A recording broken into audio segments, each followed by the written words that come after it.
Hey again, and welcome to the fourth hour. It's great to have you along. Man, there have been a lot of things that have been happening since the end of the radio show here this morning. So, where to start? I think the let's take a look at the headlines at Google News here, and then we'll start getting into these stories in more detail. Pete Hegseth. Trump aides say Pete Hegseth still has a chance to be confirmed as the head of defense. This is a story. Now, these are stories literally that have been coming out this morning since I was on the air. Politico. Trump says Hegseth's support is strong and deep amid confirmation fight. In fact, let's give you a chance to hear exactly what Donald Trump is saying about Pete Hegseth. This is Trump's True Social account. Pete Hegseth is doing very well. His support is strong and deep, much more so than the fake news would have you believe. Sorry, isn't this what I've been saying? Isn't this what I've been saying? He was a great student, Princeton, Harvard educated, with a military state of mind. He will be a fantastic, high-energy Secretary of Defense, one who leads with charisma and skill. Pete is a winner, and there is nothing that can be done to change that. So Donald Trump, now we know exactly where Donald Trump stands on Pete Hegseth. There are just quite a number of stories revolving around this. There's one, I think it's the Washington Examiner. In fact, I'm sure of it. Washington Examiner, the threat coming. No, I don't think this is the one I want. Hold on. I'm going to come back to this. I'm going to come back to that story here in just a moment. There was another one that I wanted to share first regarding Iowa Senator Joni Ernst. Let me make sure. Okay.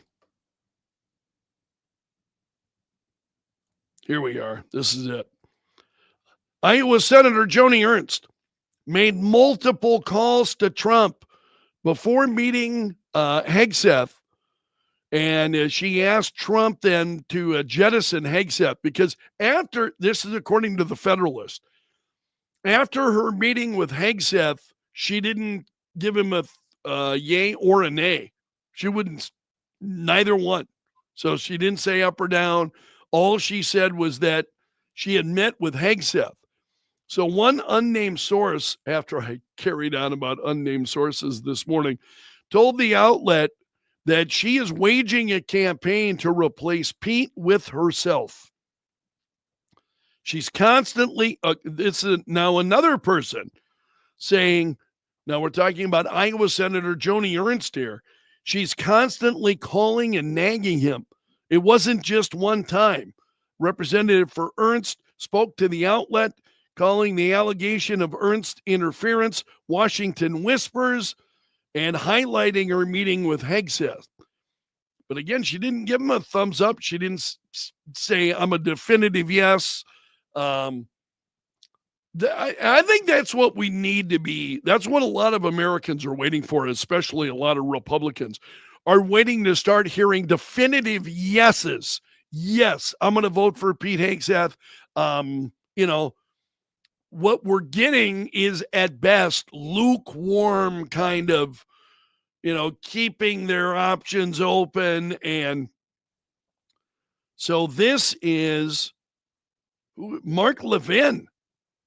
Mark Levin said, I'm told that Joni Ernst is the ringleader seeking to derail Pete Hegseth's nomination by President Trump. She has worked to organize Republican opposition in the Senate and deny Hegseth a roll call vote on his nomination. All she needs is 4 or 5 Republicans to go along with her. She has also been involved in a press campaign against Hegseth.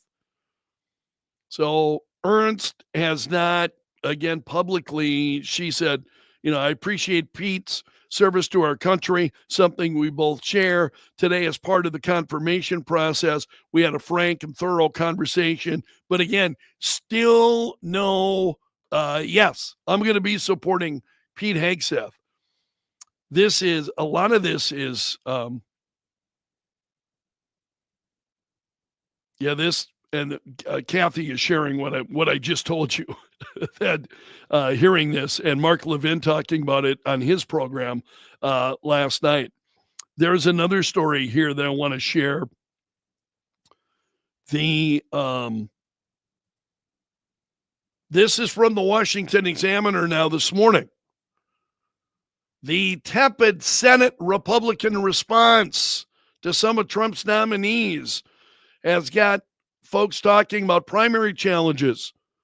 Kari Lake challenging Senator Joni Ernst of Iowa over her, that keeps popping up. I need to reboot my computer, but I feared that if I did it prior to 9:30, that I wouldn't have been ready. So Kari Lake was born and raised in Iowa. And people are asking, what if she returns home to primary Joni Ernst and take her Senate seat? Charlie Kirk, who is a name, I think, known to many conservatives, Kirk said people in Iowa have a well-funded primary challenger ready against her. Her political career is in serious jeopardy. So, wow, there is a lot of pushback that Republicans are playing this game. John McLaughlin, who's a pollster for Trump, said Republicans are totally behind Trump's agenda, totally supportive of him putting the right people in place so he can solve the country's problems. If certain Republican senators side with the Democrats, they do so at their own peril. I would absolutely agree with that. So the rest of this, I think, getting into Matt Gaetz and other things that are happening. So Iowa Senator Joni Ernst, what's going on there?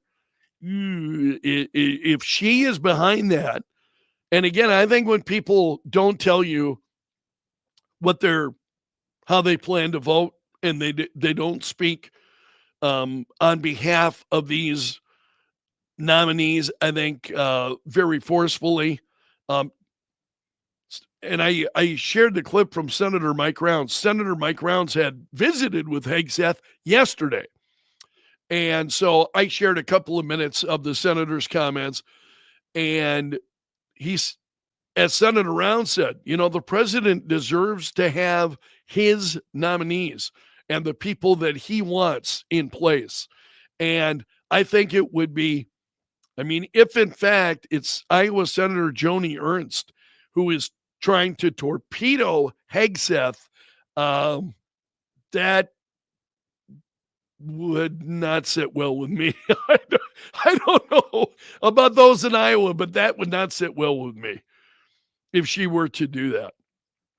So we'll see where it goes. Also, among other stories that I wanted to share with you this morning, as we talk about deportations, Donald Trump is going to have a tough time, I think. This is a piece from Newsmax. The Bahamas yesterday say they have rejected a proposal from the Trump administration to receive deported migrants, with Mexico and Panama also stressing that they will only take back their own citizens.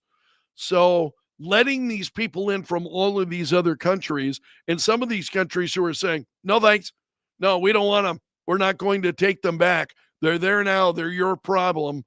How do you feel about that? Because that's really, really frosts me. And again, it's the Joe Biden administration. It's Joe Biden in particular who's put us in that position. This is what he's done. This is his legacy. It really, and I think there are more bombs that will go off. We've yet to see all, I think, of the surprises that Joe Biden has planned for us. So Donald Trump's team drawing up a list of countries in which they want to deport on those undocumented migrants. They're illegal immigrants. Can we call them what they are? NBC News. Let's not use the language of NBC News. They're illegal immigrants. That's what they are. They're in the country illegally.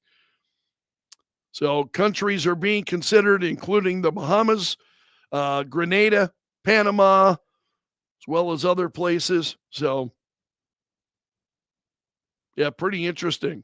The Bahamas said it had reviewed and firmly rejected the plan from the Trump team. So the reality, I think, and this is why I've told you, we really kind of we've got to stand firm. We've got to stand firm, and we have got to understand that there is going to be difficult work to do, right? So there's going to be difficult work to do. We need to stand firm. We need to stand solidly behind Donald Trump in the midst of all of this stuff, because cleaning up this mess is not going to be easy. It's going to take a lot of time. And I think I think Edgy is right here. It's a great point. Easy way to make these countries take back their illegal immigrants. Tariffs, one of Trump's favorite tools. Yeah. Yeah, and Steve, I know what you mean. For me, anonymous source means we made it up. Yeah, I had that feeling a lot too. And I talked about that on the air this morning. There was a story from the Hill, and they were talking about, Pete Hegseth, he's in trouble. And it's all of these anonymous sources. And that just frosts me. I don't sit behind a phony name when I'm on the air every day and I'm sharing news and I'm sharing my thoughts with you. You know who I am. You know my name. You know who I am. I don't hide that from you. The fact that people will only go on the record anonymously. I don't want to. That is the lack of courage, I think, or the ability to deceive and to say things that aren't true, but hey, this is not going to come back on me, but it's untrue. I'm just going to throw it out there and say, well, don't name me. I didn't say this. You didn't hear it from me. The difficulties with all of that, I think, are many, but if you really strongly believe something, you shouldn't have any trouble identifying yourself, putting your name out there and saying, this is where I stand. And especially if you're a senator. And that, I think, you're a U.S. senator, that's a pretty, achieving that office, I think, requires a lot. And when I see those folks doing it, I just get angry. I've said this, and it's true. You may not believe it. I really don't like being angry. I don't, but there's so much to be angry about, right? It's just so many things that hit you right in the face that it's pretty easy to be angry. All right, excuse me. So, yeah, Steve said, I appreciate Senator Ernst coming on your show to talk, but she's part of the problem. She likes the DC cocktail circuit too much. Yeah, I don't know. It's really kind of frustrating when now again, this is what's being reported. That's what's out there. And I don't know when we might have Senator Joni Ernst on the program again, but I think she's not concerned with us right now. She's, and that's really kind of discouraging. Pete Hegseth is Donald Trump's choice. And so I think either support him or get the hell out of the way. It's just absolutely amazing. And this is where these are the things that I don't like about Washington. One of the things that I didn't like as a younger man was, all of the cliques and whatnot. First of all, probably because I never fit in. So I never fit in anywhere. And having listened to the show, that. So, but that cliquey kind of Washington thing just makes me want to puke. It really does. It just, I have no time for that. The American people, I've got to imagine, do not have time for that. Especially right now, the country's in peril. Okay. Donald Trump has won the election, but the borders are still wide open. We have still got a host of problems that we have got to get fixed. We have got, just so many problems to solve. The border, these illegals, as I was saying, and I just shared that news story. Where are we going to deport them? Okay, if countries are not going to be willing to accept their own citizens back, they're saying that it's our problem. What are we going to do?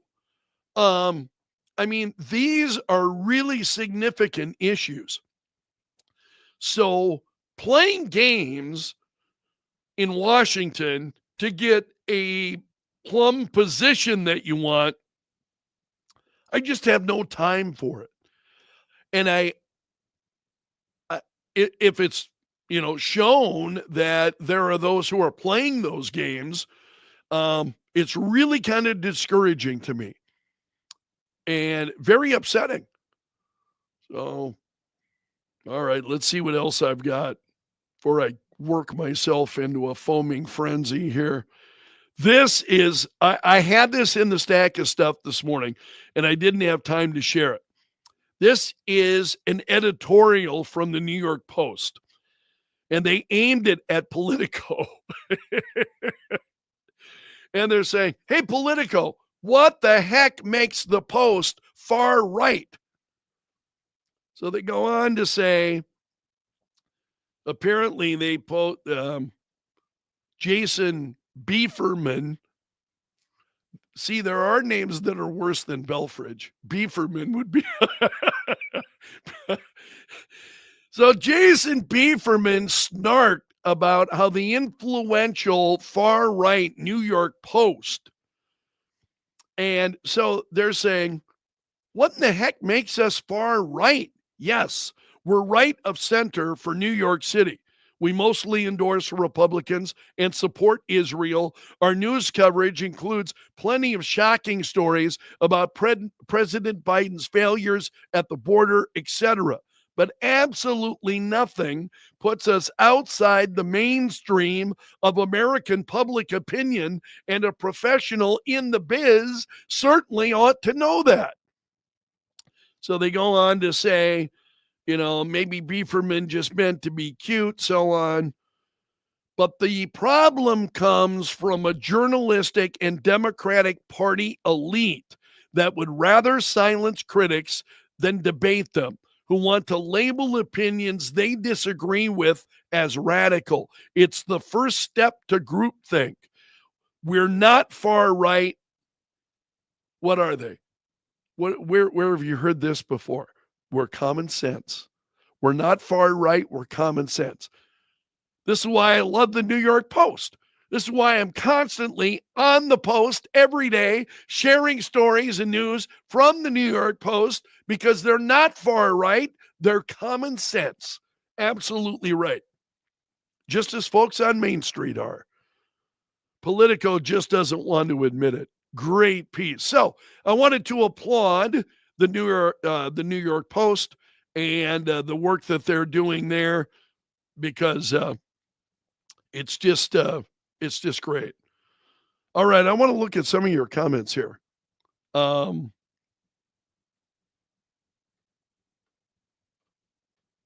See what's here we go, Kathy. If I could propose any regulation on media, it would be no anonymous sources stories. O'Reilly won't report on anything from anonymous unless he or his team can verify it. Yeah, absolutely right. Steve, Steve saying, send them all to California and extend the wall around the state. What's the Escape from New York comes to mind, right? Just wall off New York and they dump everybody there. Only that's wishful thinking, though. I'm going to leave it there for today. I think that's pretty much it that I've got this morning, and we just have hit the 20-minute mark. So I want to thank you so much for being here. Tell your friends, will you? You folks are not telling your friends, so I'm giving you a failing grade until you start telling your friends about what we're doing. It would be very much appreciated. And hitting that like button. Okay, it will virtually take you no effort to hit the like button. And because I know how many people watch this, and yet the number of people who will take the time to hit the like button is underwhelming. Underwhelming. I want to say thanks to those of you who do. First of all, very much appreciate it. Take the time to hit the like button. Would you do that for me? I would really be grateful for that. Yeah, okay, let's leave it there. I want to wish you a great weekend.